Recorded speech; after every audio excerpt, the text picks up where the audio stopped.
In the homework, you'll see problems like this. You're given a statement. Let me put that in a red box.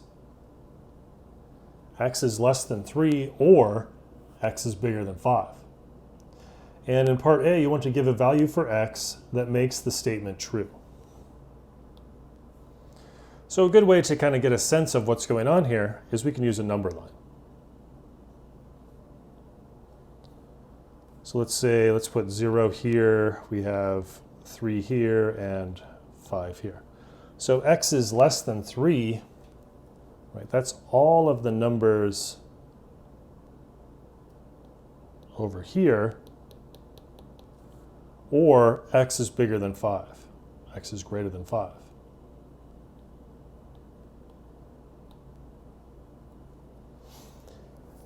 So all we have to do is pick, remember, to satisfy an or, right? Let's just write the truth table for or.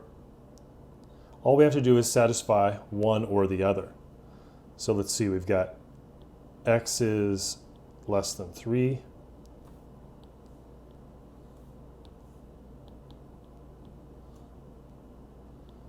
X is bigger than 5.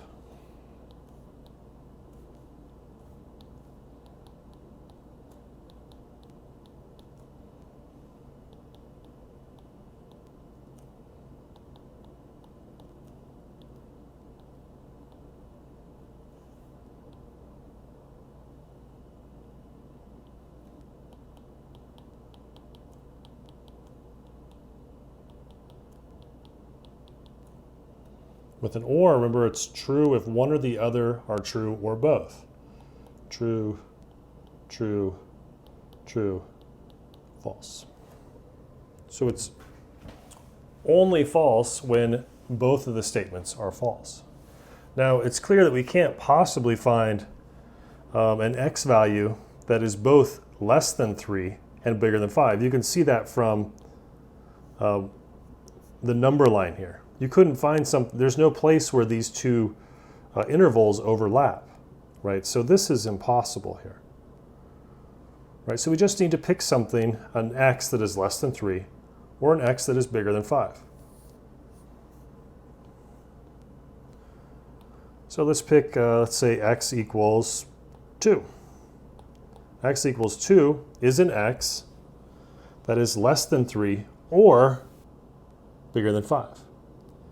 And so what we find is we find ourselves in this row here, right? Because X equals 2, X is less than 3, that's true.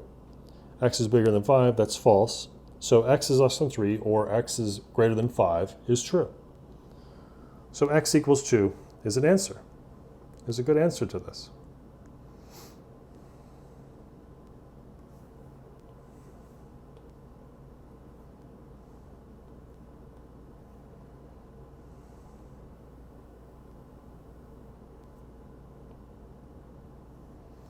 Okay, now let's look at, so in the homework you'll see things, you'll see a part B as well. And you want to give a value for X that makes the statement false.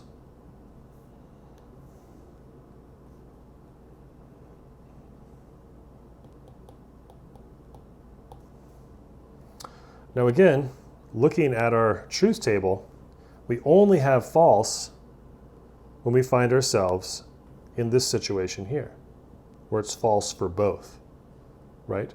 So we can't pick something over here, right? Because that wouldn't be false for X is less than 3. We can't pick something over here because then it wouldn't be false for X is greater than 5. So we need to pick something that is not less than 3 and not bigger than 5. So we need to pick something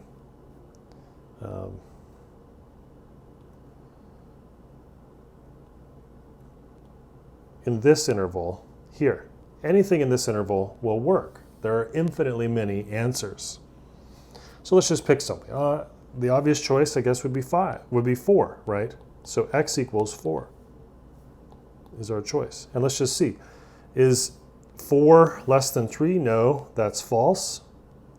Is 4 bigger than 5? No, that's false. So overall, x is less than 3, or x is bigger than 5 is false.